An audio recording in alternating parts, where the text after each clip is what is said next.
I thought death would bring peace, but it only opened old wounds. After my grandfather's funeral, a hidden message changed everything I believed about my family. I'm Emily Carter, a 29-year-old school nurse from Ohio. All my life, I trusted my stepmom more than anyone, until the day my grandfather's voice came back to haunt us. The letter in the lamp, the house felt empty after the funeral. I walked into grandfather's living room, the place where he used to sit and read the newspaper every morning. Dust covered the furniture, and the air smelled like old wood and sadness. I picked up a rag and started cleaning, moving slowly, trying to make sense of the silence. My hands brushed against the lamp on the side table. The shade slipped, and something rattled inside. I froze, heart pounding. I reached in and pulled out a sealed envelope. My name was written on it in grandfather's shaky handwriting. I stared at it, my fingers trembling. What could he have left for me? I sat down on the couch, the envelope heavy in my lap. I didn't want to open it, but I couldn't stop myself. I tore it open, my breath caught in my throat. Inside was a single sheet of paper, folded neatly. My eyes scanned the words, but I couldn't make sense of them. My hands shook as I read it again. Something was wrong. Something was very wrong. I looked around the room, but there was no one there. Just me, the silence, and the letter that changed everything. She knows the truth. I tore open the envelope, my hands shaking. The note was short, just a few lines, but each word hit me like a punch. She knows the truth about your father's death. My knees went weak. I sat down hard on the couch. The paper crumpled in my fist. The she had to be Linda, my stepmom. How could she be part of my father's death? My father died in a car accident when I was just a kid. Everyone said it was a tragic accident. But now, grandfather's words made me question everything. I read the note again, my mind racing. Was it possible? Could Linda have known something? I remembered how she always acted so calm, so in control. She was always the one who comforted me, told me everything would be okay. But now, I wasn't so sure. I looked at the note, my heart pounding. I needed answers. I needed to know what really happened. I stood up, my legs unsteady. I had to talk to someone, but who could I trust? I walked to the kitchen, my mind spinning. I poured myself a glass of water, but my hands were shaking so much I spilled it. I wiped the counter, trying to calm down. I looked out the window, but the world outside felt different now. Everything felt different. I knew I couldn't ignore this. I had to find out the truth, no matter what it cost me. The family dinner trap. I gathered the family for dinner that night. Linda smiled sweetly, her eyes cold. I watched her hands tremble when I mentioned Grandpa's message. My stepbrother avoided my gaze. Something unspoken hung heavy between us. The table was set, the food steaming, but no one was hungry. I sat down, my heart pounding. I looked at Linda, trying to read her face. She passed the potatoes, her hands steady now, but I could see the tension in her jaw. I took a deep breath. I found a letter from Grandpa, I said, my voice shaking. Everyone looked up. Linda's smile faded. What did it say? She asked, her voice calm. I hesitated. He said someone knows the truth about Dad's death, I said. Linda's eyes narrowed. What truth? She asked. I looked at her, my heart racing. I don't know, I said, but I'm going to find out. My stepbrother looked down at his plate, his face pale. Linda forced a smile. You're imagining things, she said. Grandpa was old. He didn't know what he was talking about. I looked around the table, but no one met my eyes. The silence was heavy, thick with secrets. I knew I couldn't trust anyone. I had to find the truth on my own.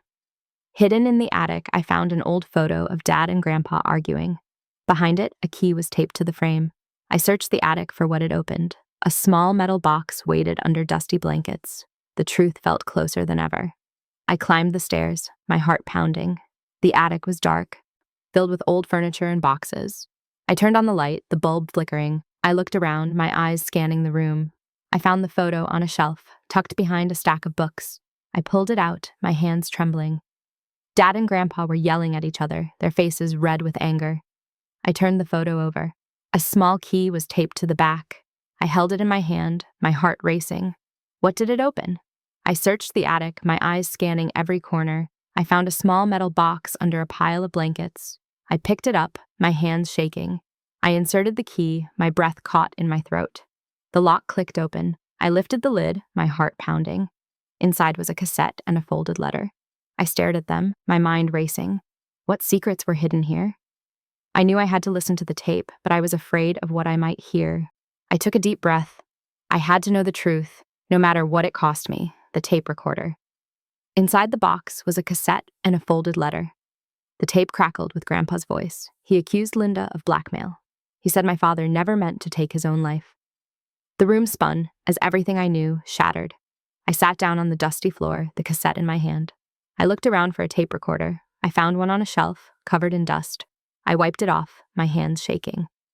I inserted the cassette, my heart pounding. The tape crackled to life. Grandpa's voice filled the room, shaky but clear. "Linda knows the truth," he said. "She blackmailed me. She made me keep quiet about your father's death." I stared at the recorder, my mind racing. "Your father didn't take his own life," Grandpa continued. "He was murdered." I dropped the recorder, my hands trembling. The room spun. I couldn't breathe. My father was murdered? By Linda? I looked at the letter, my hand shaking. I read it, my heart pounding. Grandpa wrote that Linda had threatened to ruin the family if he told the truth. I felt sick. Everything I knew was a lie. I stood up, my legs unsteady. I had to confront Linda. I had to make her pay. I picked up the cassette and the letter, my hands shaking. I knew I couldn't ignore this. I had to find out the truth, no matter what it cost me. Confronting the Queen, I barely slept that night. The cassette kept replaying in my head, Grandpa's tired voice, his warning, his pain. By morning, I'd made a decision. I dressed quietly and drove to Linda's house. She opened the door, all smiles, pretending nothing was wrong. "Tea?" she asked, as if I were a child again, visiting for cookies. I nodded, waiting until we sat at her spotless kitchen table. The smell of lavender and mint filled the air, masking the tension. Her delicate hand trembled when she poured. I reached into my bag, pulled out the old cassette player, and set it between us. Her smile froze. "Do you know what this is?" I asked softly. She didn't answer. Her eyes darted toward it like it was a gun. I pressed play. Grandpa's voice filled the room, accusing her of blackmail, greed, and lies. I watched every flicker on her face. The tea in her cup rippled. When the recording ended, she whispered, "He didn't understand. Your father made his choices." "What choices?" I demanded. "Did you threaten him?" She slammed her cup down, spilling tea across the table. "You think you know what it was like raising a family with no money? You think your grandfather wasn't cruel?"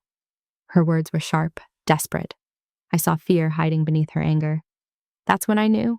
She was guilty, and I wasn't leaving until she paid for it, the secret account. The next day, I couldn't shake my rage. Grandpa's words echoed through my mind. I needed proof. I drove to my father's old office at the clinic, where his computer still sat in storage. The password came easily, his favorite quote. My hands shook as I searched through years of hidden files. Then I found it, a folder named Linda. Inside were receipts, transfers, and paperwork for a secret account bearing her name. The dates hit like a knife. Each deposit lined up with the weeks before and after Dad's death. Thousands of dollars transferred quietly. My chest tightened as realization hit. She'd taken everything, even his peace. I printed everything out, page by page, while my hands trembled. Grandpa must have known, and that's why she turned on him, too. I leaned back, exhausted but alive with fury. "You won't bury the truth again," I whispered. That night, I called an old friend who worked in IT to help me trace the money trail. What he found made my stomach twist. Linda had moved the funds into a joint account with my stepbrother. My stepbrother, who had sat at that dinner table pretending to know nothing. Everything was unraveling fast. The cemetery meeting. It was raining when Mark, my stepbrother, called. "Please, meet me," he said, his voice shaking. I agreed, the sound of his panic stirring both suspicion and pity.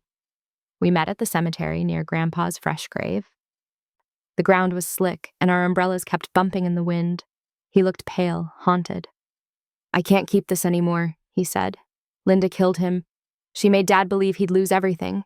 Grandpa found out and tried to expose her. She said it would ruin the family."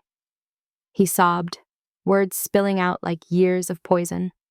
I stayed silent, recording every word on my phone, the small red light blinking in my pocket. "She made you help her?" I asked finally. He nodded miserably. "I didn't mean to. I was scared. She said she'd cut me off if I didn't." I turned away as lightning flashed across the sky. "You made your choice," I said quietly, Now I'll make mine." He reached for me, but I pulled back. "Emily, please, don't destroy her," he begged. But I was already walking toward my car, the recording safe in my coat. This wasn't about revenge anymore. It was justice, the video reveal. 2 nights later, I gathered everyone in Grandpa's living room, the same one where the funeral's quiet had hung like a curse. Linda arrived late, eyes red but defiant. Mark sat beside her, barely meeting my eyes. I turned on the laptop connected to the TV and pressed play. The video filled the screen, Mark's voice crying, Linda's name whispered in fear, every secret finally out loud. "Where did you get that?" Linda screamed. "From the truth you kept buried," I said. The family gasped, whispers filling the room. Aunt May covered her mouth.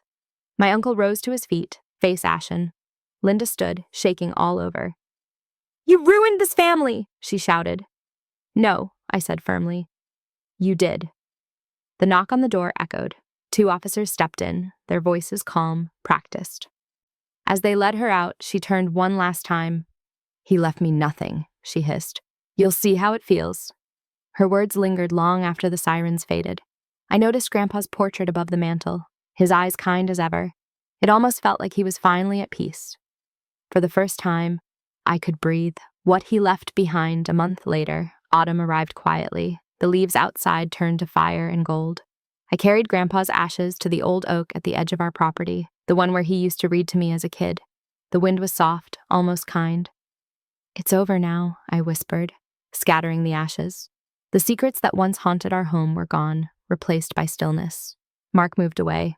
Aunt May stopped calling Linda's name in shameful whispers. The news spread fast. Greed ruins hearts faster than time ever could.